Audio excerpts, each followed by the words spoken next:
இல்லை hi Gemini. Hi I am Kokila. Basha. எப்படி இருந்தது மூவி? உங்களுக்கு என்ன புரிஞ்சதுல?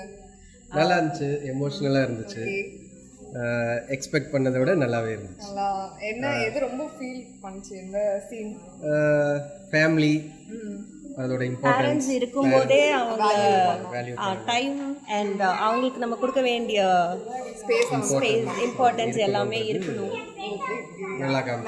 அதை நல்லா கன்வே பண்ணியிருந்தாங்க. ஃபர்ஸ்ட் இட் வாஸ் லைக் என்ன நடக்குது எதுக்கு அப்படின்ற மாதிரி கொஞ்சம் சஸ்பென்ஸ் வாஸ் நைஸ். ஃபர்ஸ்ட் பார்க்குறப்போ என்ன இவங்க இருக்காங்க திடீர்னு பார்த்தா காணோம். ஸோ அதெல்லாம் ரொம்ப நல்லா இருந்துச்சு. Screenplay was very nice and அவங்க பிரேக் அவுட் ஆகி அழுவும் போது இட் வாஸ் யா ஓகே. அப்போ மெசேஜ் கன்வே ஆச்சு. It was like kind of touching also. Thank you so much.